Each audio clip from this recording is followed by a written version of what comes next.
এই জাদুবিদ্যা সত্য। এবং এখনকার অনেক ভণ্ড যে কবিরাজগুলো বের হয়েছে, এরা জিনকে তাবে করে নিয়ে এই জিনদের মধ্য দিয়ে মানুষের মধ্যে জাদু ছড়িয়ে দিয়েছে, এবং এর ফলশ্রুতিতে বহু পরিবার ধ্বংস হয়ে যাচ্ছে। এই জাদুবিদ্যা সত্য। আরও একটা জিনিস সত্য, নবী সাল্লাল্লাহু আলাইহি ওয়াসাল্লাম বলেছেন ইন্না আইনাল হক, চোখের নজর সত্য। নবী করিম সাল্লাল্লাহু আলাইহি ওয়াসাল্লাম বলেছেন চোখের বদনজর সত্য। এই যে আমরা বলি ফেসবুকে এত বেশি ছবি দিয়েন না ভাই, ছবি তুলেন না, ছবি তুলেন না, বারবার যে বলি নিষেধ করি, কারণ কি জানেন? একটাই কারণ, বিকজ চোখ লাগাটা সত্য। মানুষের চোখ লাগে, এই কথা শুনলে অনেক মজুমদাররা হাসবে না? কথা বুঝতে পারেন নাই? কিন্তু এটা সত্য, কারণ নবী করিম সাল্লাল্লাহু আলাইহি ওয়াসাল্লাম যা বলেছেন সাদাকাল্লাহু ওয়া সাদাকা রাসূলুহুল কারীম, নবী যা বলেছেন, আল্লাহ যা বলেছেন চিরায়ত সত্য, এর বাইরে কোনো সত্য আছে? আচ্ছা দেখেন, আমি বললাম যে জাদুবিদ্যা সত্য। এই জাদুবিদ্যার চর্চা মানুষ করে, এখনও করে, এবং এই জাদু দিয়ে মানুষের ক্ষতি করার জন্য জিনের প্রয়োজন হয়, দুষ্ট জিন।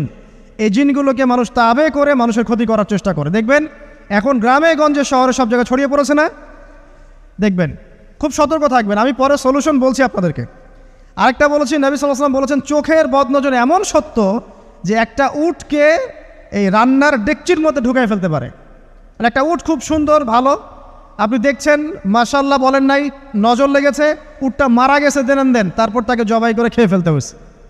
একজন সাহাবী গোসল করছিলেন, গোসল, এটা হাদিস সহিহ, এই যে আলেম ওলামা যারা আছেন তারা জানেন যে এই হাদিস সহিহ। একজন সাহাবী গোসল করছেন, তার গায়ের চামড়াটা খুব সুন্দর ছিল, একদম স্কিনটা অনেক সুন্দর থাকে না এমন কিছু মানুষ? আচ্ছা, এখন আরেকজন সাহাবী এই গোসল দেখছেন দূর থেকে, দেখে বলছেন যে কি চমৎকার তার শরীরের রংটা, যেন কুমারী নারীর মতো, অনেকটা এমন একটা কথা তিনি বলেছিলেন। সাথে সাথে এই সাহাবী অজ্ঞান হয়ে পড়ে গেছে। কোন সাহাবী? যিনি গোসল করছিলেন। এখন এটার আপনি কোনো ব্যাখ্যা দিতে পারবেন না তো, এখানে কোনো সায়েন্স দিয়ে বা মেডিকেল সায়েন্স দিয়ে আপনি কোনো ব্যাখ্যা করতে পারবেন না। একটা ব্যাখ্যা দিতে পারেন, কিন্তু কেন সেটা হলো সেটা আপনি অ্যান্সার খুঁজে পাবেন না। তো নবী সাল্লাল্লাহু আলাইহি ওয়াসাল্লামের কাছে নিয়ে যাওয়া হলো তাকে। তিনি বললেন যে এই ব্যক্তির ব্যাপারে কি কেউ ভালো মন্দ কিছু বলেছিল? তখন একজন সাহাবী বললেন হ্যাঁ, অমুকে বলেছে এর স্কিনটা অনেক সুন্দর, তোকে ডেকে নিয়ে আসুন। ওকে ডেকে আনা হলো। ডেকে আনার পর নবীজি তাকে অনেক শাসালেন, তোমরা তোমাদের ভাইদেরকে কি মেরে ফেলতে চাও?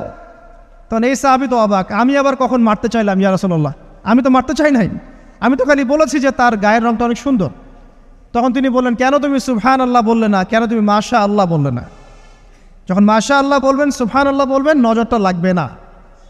আর যখন আপনি মাশাআল্লাহ বলবেন না, সুবহানাল্লাহ বলবেন না, দেখবেন নজর লেগে গেছে। আপনি বিশ্বাস করেন ব্যবসা খুব ভালো চলছে, মানুষ বলল যে বাহ তোর তো ব্যবসা হেভি, লালে লাল শাহজালাল, ঠিক আছে, দেখবেন আপনার কেনা বেচা বন্ধ হয়ে গেছে। এরকম হবে, আমার কথাটা বিশ্বাস করেন। এটা কিন্তু সায়েন্স প্রমাণ করতে পারবেন না, আল্লাহ এবং তার রাসূল বলেছেন, তার উপরে কোনো সত্য নেই। আছে সূরা কাহফ 29 নম্বর আয়াত পড়ে দেখেন, আল্লাহ পাক বলছেন ওয়াকুলিল হাক্কু মির রাব্বিকুম, সত্য সেটাই যা তোমার রবের পক্ষ থেকে আসে।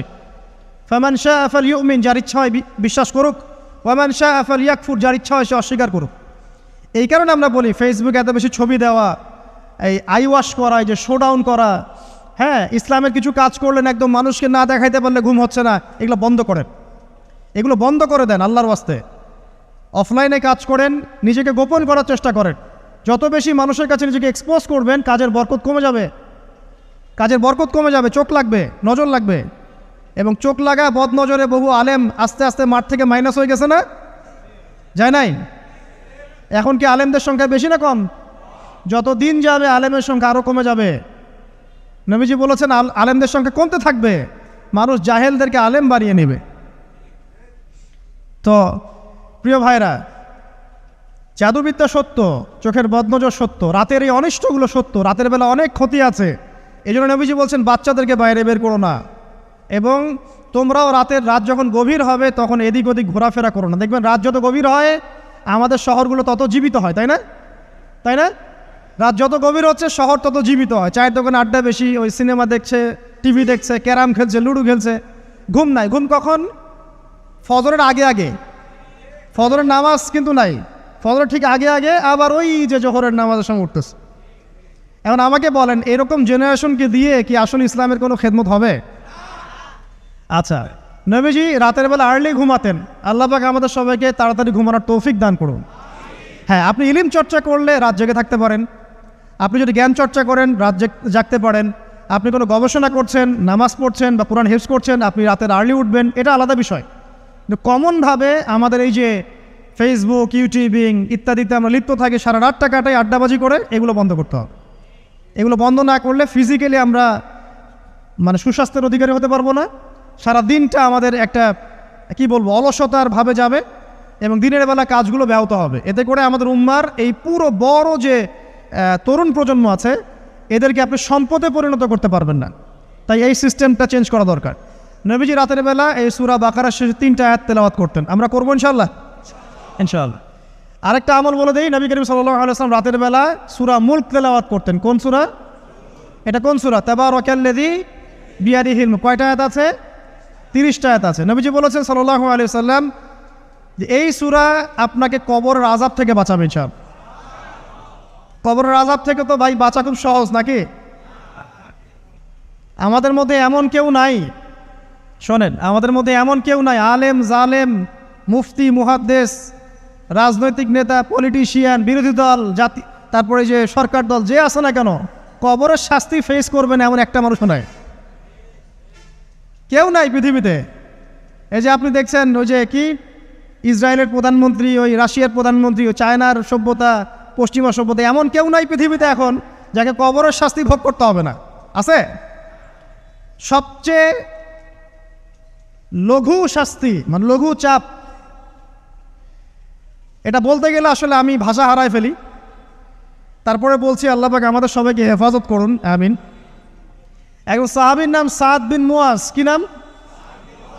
নবী করিম সাল্লাল্লাহু আলাইহি ওয়াসাল্লামের সাথে একদম ডান হাত হয়ে যুদ্ধ করেছেন দীর্ঘদিন। বদর তিনি বীর সেনা, উহুদের বীর সেনা, ঠিক আছে, খন্দকের যুদ্ধেও বীর বিক্রমে যুদ্ধ করেছেন। তিনি আনসার সাহাবী, একদম মদিনার নেতা সাহাবী। সব সাহাবী কিন্তু একরকম নন, কেউ ছিলেন নেতৃস্থানীয় সাহাবী, তিনি ছিলেন একজন নেতৃস্থানীয় সাহাবী, ঠিক আছে, সাদ বিন মুয়াজ। নবী করিম সাল্লাল্লাহু আলাইহি ওয়াসাল্লাম এত ভালোবাসতেন তাকে, এত ভালোবাসতেন যে তাকে নিজের মনে করতেন যে সাদ বিন মুয়াজ আনসাররা আমার নিজের। 4টাখানি কথা। এই সাহাবীর খন্দকের যুদ্ধে এই যে হাতের এই দিকে সম্ভবত হাতের এই রগের মধ্যে একটা তীর এসে লাগে এখানে, এবং তীরটা তিনি বের করতে গিয়ে রক্তটা ছিঁড়ে যায়। এরপর ফিনকি দিয়ে রক্ত বের হওয়া শুরু হয়। চিকিৎসা করে করে রক্ত বন্ধ করা যায় নাই, এবং এই রক্তের প্রবাহিত রক্তেই আল্লাহর ইচ্ছায় তিনি শাহাদাত বরণ করেন, তিনি ইন্তেকাল করেন। নবী করিম সাল্লাল্লাহু আলাইহি ওয়াসাল্লাম প্রচণ্ড ব্যথিত হন, মানে মনটা তার খুব নরম হয়ে যায় সাদ বিন মুয়াজ রাদিয়াল্লাহু আনহুর জন্য। তো এই সাহাবীর যখন জানাজার নামাজ পড়ানো হচ্ছে, নবীজি বলছেন 70,000 ফেরেশতা তার নামাজে অংশ নিয়েছে। আর এই সাহাবীকে যখন কবরে শোয়ানো হয়েছে, নবী করিম সাল্লাল্লাহু আলাইহি ওয়াসাল্লাম পরে জানিয়েছেন কবরের যে মৃদু চাপ, সাদ বিন মুয়াজ রাদিয়াল্লাহু আনহুর কবরেও সেই মৃদু চাপ দেওয়া হয়েছে। আমি কি বুঝাতে পারলাম ভাই? আমাদের কোনো দাম আছে এখনকার পলিটিশিয়ানদের কোনো দাম আছে? এখনকার সমাজ নেতার কোনো দাম আছে? এখনকার সুদখোরদের কোনো দাম আছে? এই ঘুষখোর দুর্নীতিবাজদের কোনো দাম আছে? আমরা যারা কাঠমোল্লা হয়ে আছি আমাদের কোনো দাম আছে? সাদ বিন মুয়াজ রাদিয়াল্লাহু আনহু যদি কবরের শাস্তি তাকে না ছাড়ে, প্রশ্নোত্তর পর্ব তাকে না ছাড়ে, আমরা পার পাবো? নবী করিম সাল্লাল্লাহু আলাইহি ওয়াসাল্লাম বলছেন সূরা মুলক তেলাওয়াত করো রাতের বেলা, ইনশাআল্লাহ সূরা মুলকের তেলাওয়াত কবরের আযাব থেকে তোমাকে বাঁচান। আর আমাদের তো ভাই কবরে সবাই সাথে যাবে না, গার্লফ্রেন্ড যাবে না, বাপ মা ভাই বোন সবাই যাবে না। একজন ব্যক্তি সুদ খাচ্ছে, জিজ্ঞাসা করে দেখেন কেন খায়, বলবে তার সন্তানের জন্য খায়, তার বউয়ের জন্য খায়, তার মা বাবাকে দেখতে হবে তাই খায়, তাই না? একজন ব্যক্তি ঘুষ খায়, বলবে আমার পরিবারের জন্য খাই। একজন দুর্নীতি করছে, পুকুর চুরি করছে, বলবে দুর্নীতি করছে আমার পরিবারের জন্য খাই, পরিবার ভালো থাকবে। সবার একই এক্সকিউজ যে পরিবার যেন ভালো থাকে, আমার সন্তানরা যেন ভালো থাকে, আগামী প্রজন্মের জন্য কিছু রেখে যেতে পারি, তাই না? এরকম একটা মানুষও কি আপনার সাথে কবরে যাবে? আরে এই বোকা মানুষ কেন বোঝে না যে আপনার কবরে আপনাকেই যেতে হবে? তাহলে আপনি কি কারণে অন্যের কারণে নিজের পরকাল নষ্ট করছেন? অন্যের সুখের জন্য আপনি আপনার পরকাল নষ্ট করছেন। সুদ খাচ্ছেন, দিব্যি মায়ের সাথে জেনা করছেন।